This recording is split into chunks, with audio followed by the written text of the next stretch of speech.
Hi everyone, so cheers for checking out this episode. So yes, big thank you to G.T Powers for reaching out to me, asking me if I'd be interested in reviewing, testing some of their products. Yes, absolutely. First thing we're going to look at is something that was kind of on my radar a little bit, which was a new charger. I've had the same one now for 4 or 5 years, and I just felt it was maybe time for a change, get something a little bit newer. So one of the things that they've sent me over is this, which is the V6 Pro dual charger. So very nice piece of kit. I've been using this for about a month now, so I didn't want to just get it out of the box, show you it, go through it. I've used it. It's very good. It does everything that you need to do with, in terms of charging batteries. Now, I only use 2S. Obviously, I don't do anything with 3, 4, etc. So, yes, I've only used it on 2S, but it performs absolutely brilliantly. The screen, it's nice and clear. It's a little bit more updated than my old screen. So, what I'll do is I'll bring you over. We'll get this out of the box. We'll have a look, and I'll give you a quick little demo of it up and running. So, let's jump over to the box. Right, so here we are, and basically it's all box. It's got all the details on there, what it's got. The main thing that I quite like, it sounds daft, the wireless charging. So basically there's some of the Techno gumph on there for all of you that know what you're looking at and everything for other batteries, etc.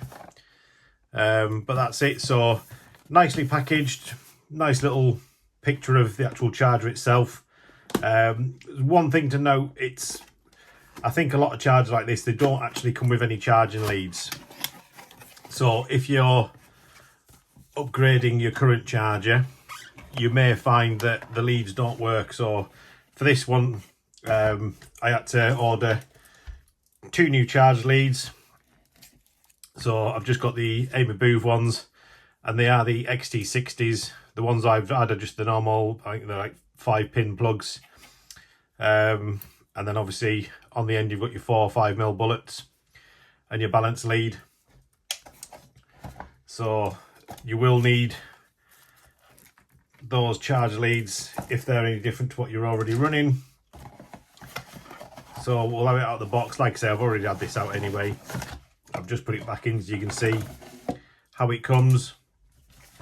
So instructions, power lead, and your actual charger. So I would say the power lead could do with maybe being a little bit longer.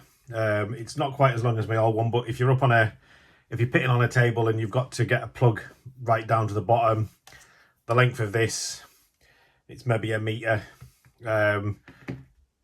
It's maybe not ideal for everyone, but it's perfectly long enough to get you going. So up on the instructions, pretty well laid out. Got your contents, goes through, got the full spec. Tells you about everything you need to know about the charger, how to set it up for charging your batteries, etc.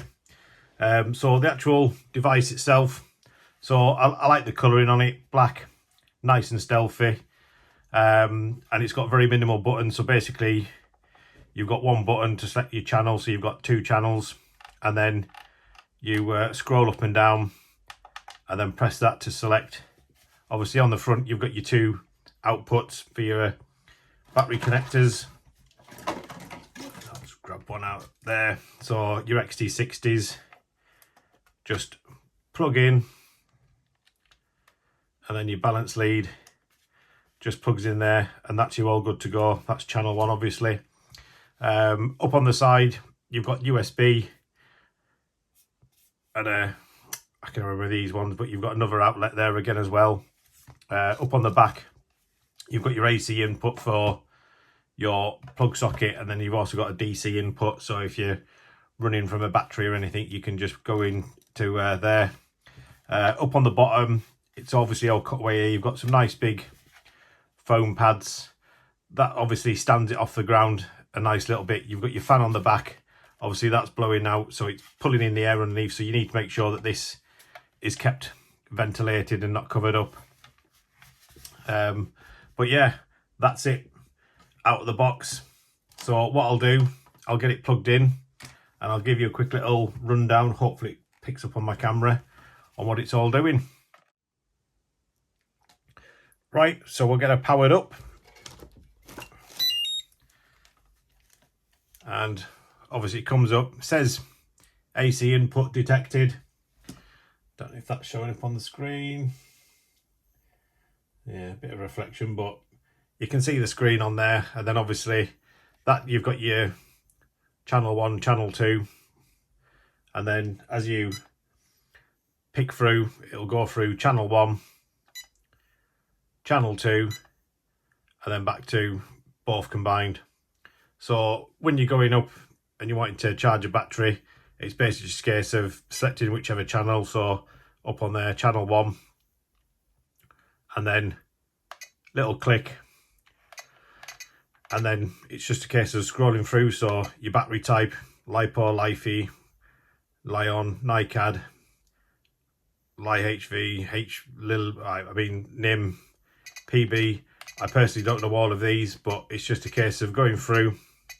So with me, for instance, it's LiPo, select the task. So you've got challenge, charge, balance charge, fast charge, discharge, storage, repair. The repair is something I've not really looked into, but if you've got a battery where it's not going to charge because there's an imbalance, I think with these types of chargers, they'll actually help you get the battery back to life and up and running. So we'll be clicking on charge, and then your cell voltage 4.2, cell count. This seems to always revert back to 6S, because when I first started it up, it went to 6S, but it's just a case of scrolling down 5, 4, 3, 2, and it will do your 1S as well. So we're on 2S 7.4, click, and then your current settings, obviously it'll charge up to a maximum of 16 amps, and then all the way down it'll do 0.1 amp. So my batteries are a 6,000 milliamp, so we would go for 6 amp. Obviously I just charge it at the 6 amp. I know a lot of people will bump it up, but I want my batteries to last a lot longer.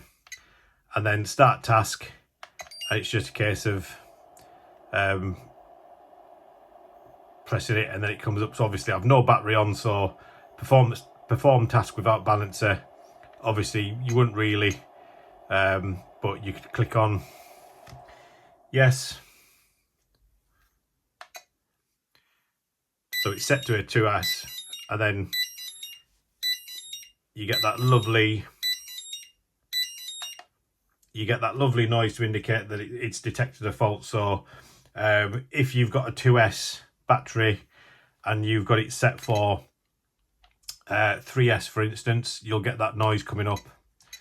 But yeah, absolutely great little charger. I do like it. This one I'm going to keep running this one now. So absolutely nothing wrong with my old one, to be honest, but I just fancy the change. And speaking of my old one, so this is what I've been using. I know these are used quite a lot, obviously size wise a little bit smaller, not that it really bothers me, but I just think the screen just looks a bit nicer than the LCD screen that you get with these chargers. But this has served me well. So yeah, I've finally upgraded my charger, and that's what I've gone for. So this one I'm really liking. I do have another charger that they've sent over to review. I think it was the V2. So I'll be back to Robin Hood Raceway in a week's time from when this video goes out. I'll be heading back out to Robin Hood Raceway for the Scotty Ernst meeting, and I'll be using that charger at that event so I can get a good feel of that one. But more on that one on a later video.